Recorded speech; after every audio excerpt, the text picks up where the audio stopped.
El congresista Eduardo Málaga está con nosotros. Era importante tener una voz desde el Congreso y además recordemos que él impulsó en su momento una moción de vacancia contra el expresidente Pedro Castillo. Claro, Pedro Castillo hizo lo suyo y puso él mismo un fin adelantado a su gobierno. Pero a propósito de la reflexión hecha por el doctor Cateriano, que habla de una reforma en la Constitución impulsada por el Congreso de la República, tomamos esa idea y le preguntamos al congresista Málaga qué es lo que opina. Buenas noches, Mávila. Gracias por la invitación y por darme la voz.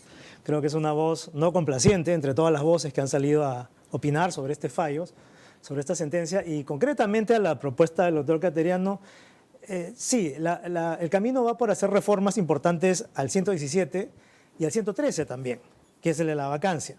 ¿Por qué? Porque este precepto de proteger la investidura presidencial ha ido demasiado lejos, en tiempos en los cuales no aplican los preceptos morales que aplicaban hace 150 o 200 años. Las cosas son distintas hoy, el poder de la corrupción, la infiltración y penetración de economías ilegales y el poder y representación que tienen en el Parlamento es otro. Entonces tenemos que tener una manera de evolucionar las leyes. ¿Qué cambios propondría yo?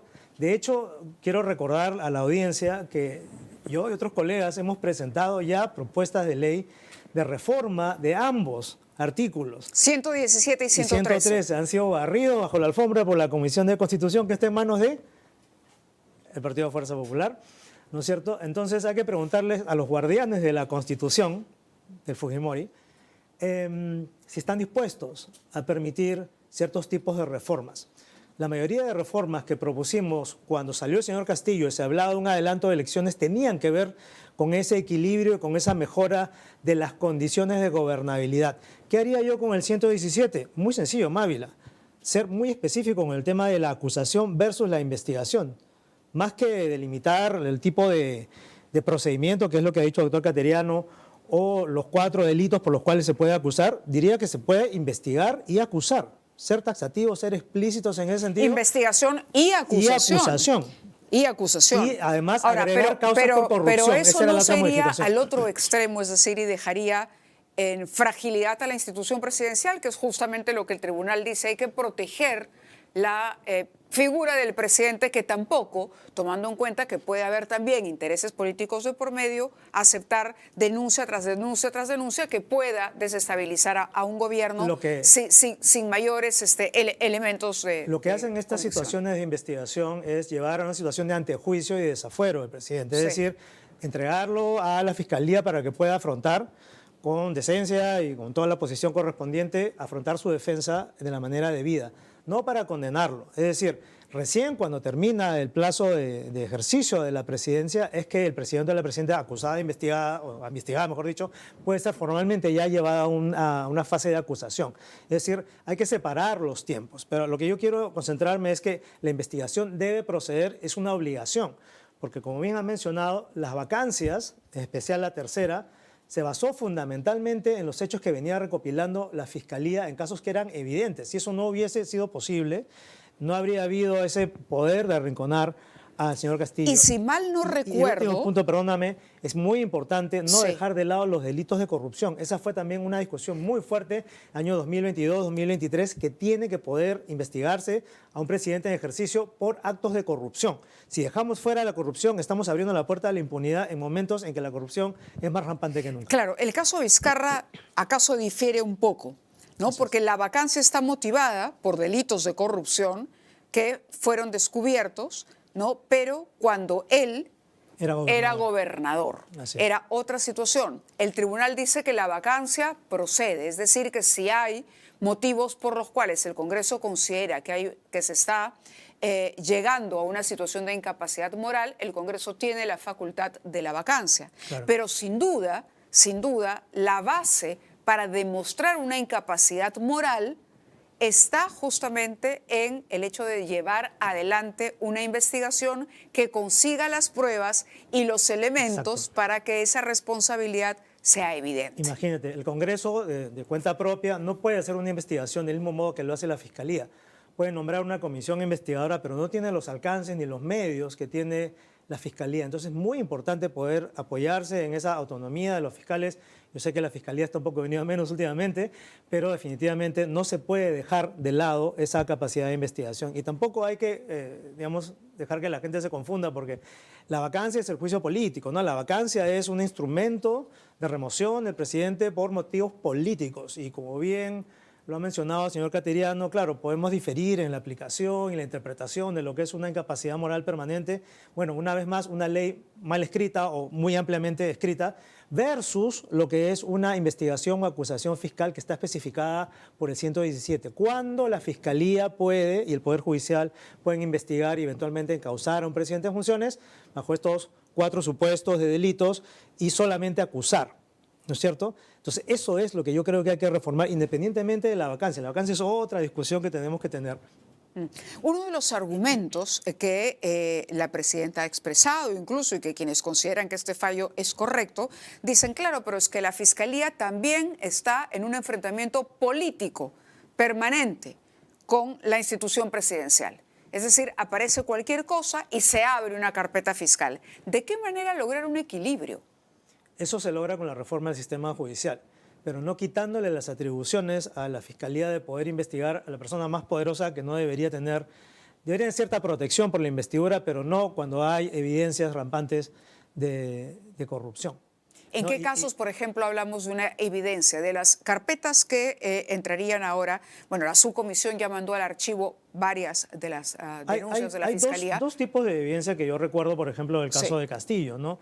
Las carpetas de corrupción daban cuenta de entrega de dinero, daban cuenta de colaboradores eficaces que hablaban de dinero que corría por ciertas obras, ministros que participaban de estas componendas, y eso estaba bastante bien documentado. Y el otro problema que había durante el gobierno de Castillo era la posibilidad de que utilice su poder, que también aplica a la situación actual, para encubrir evidencia, para sustraer testigos. Desaparecían testigos, ¿no te acuerdas que habían ministros, familiares, que de pronto nadie sabía dónde estaban fugados, hasta ahora alguno de ellos, y también la sustracción de pruebas, no olvidemos. Bueno, el señor Silva, ¿no? Así es, y el sobrino, y las cámaras de Palacio, ¿recuerdas?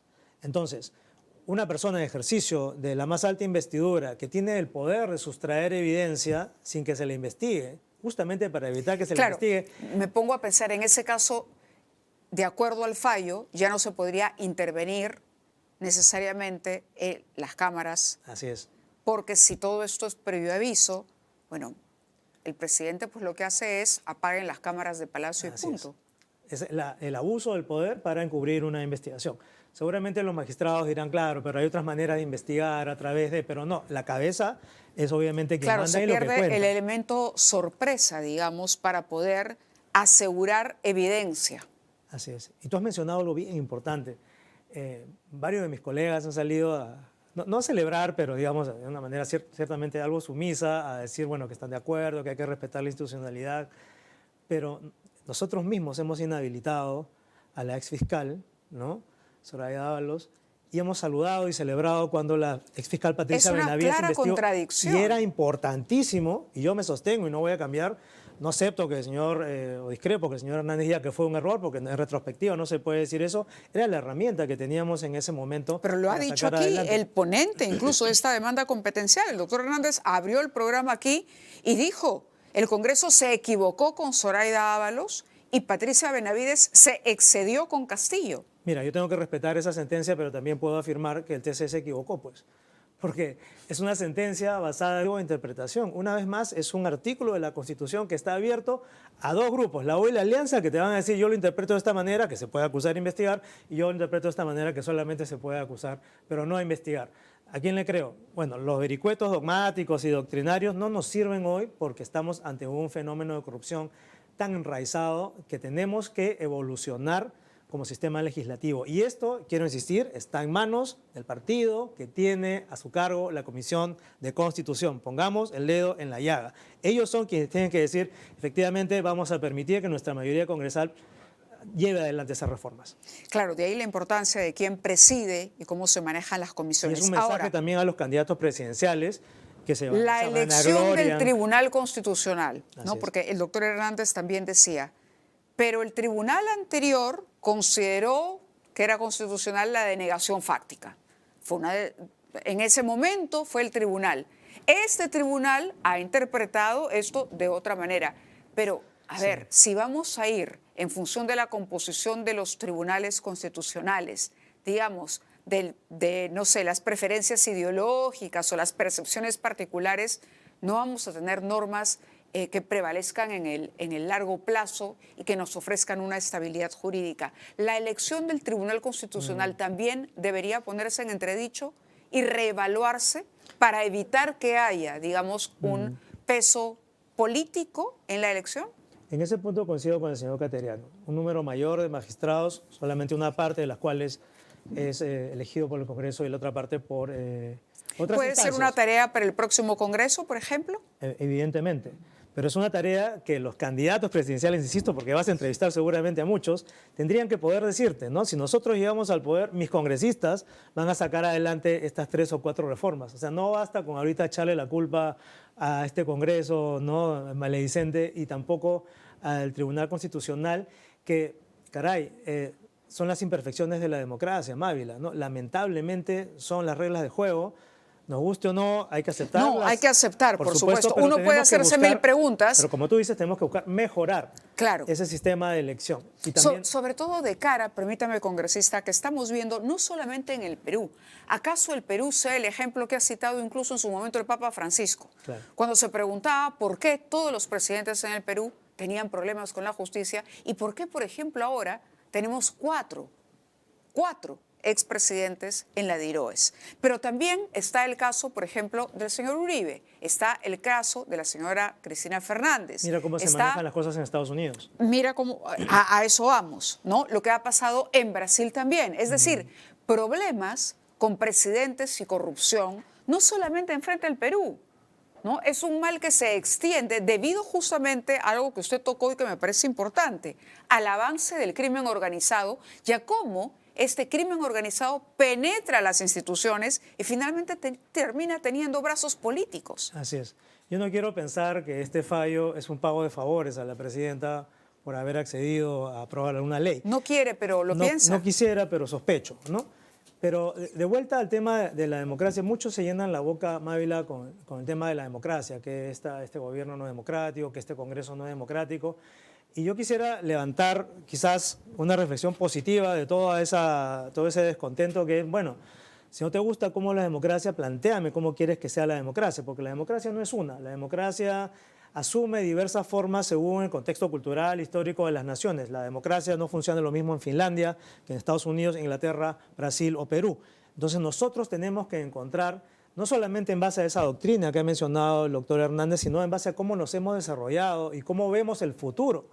Yo veo el futuro, los futuros congresos igualmente penetrados por cámaras de crimen organizado, que financian campañas, que mueven leyes a su favor, por populistas. Eso no va a cambiar. Vamos a seguir hablando del Congreso que no nos gusta, pero ¿cómo lo vamos a cambiar? Entonces yo creo que este espacio electoral nos da una oportunidad para exigir eso, y no necesariamente a cada uno de los postulantes al Congreso, sino a esos candidatos presidenciales que, como hoy el señor Acuña, la señora Keiko Fujimori, el señor Cerrón, dirigen a sus bancadas en el Congreso para que se pongan de acuerdo en ciertas cosas. Bueno, algunos dicen que las bancadas son independientes, pero aquí lo importante es que en la elección, en el proceso mismo de la elección, hay un arrastre. Independiente soy yo, Mávila, ellos no son independientes. Correcto, pero hay un arrastre de la figura presidencial, es decir, el candidato presidencial que tiene un mayor porcentaje de aceptación lleva a una bancada. Mayoría, o sea, hay un efecto de endose, sin duda,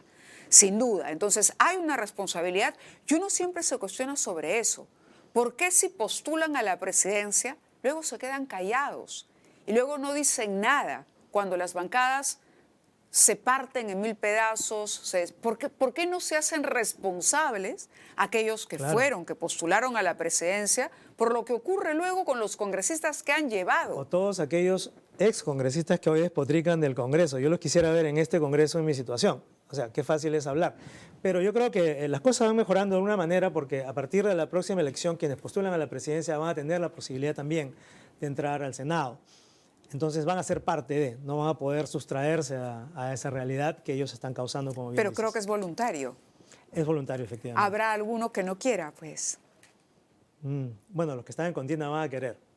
Los que están en contienda van a Yo creo querer. que sí, para librarse Ojalá. de ciertas cosas, ¿no? Bueno, sí, digamos que hay varias lecturas que se puede hacer, pero pensaba mucho en el ejemplo de Avanza País, por ejemplo, ¿no? Y en el tiempo de silencio luego posterior al señor Hernando de Soto o el propio señor Acuña, cuando luego él dice yo he dicho tal cosa, pero la bancada hace otra.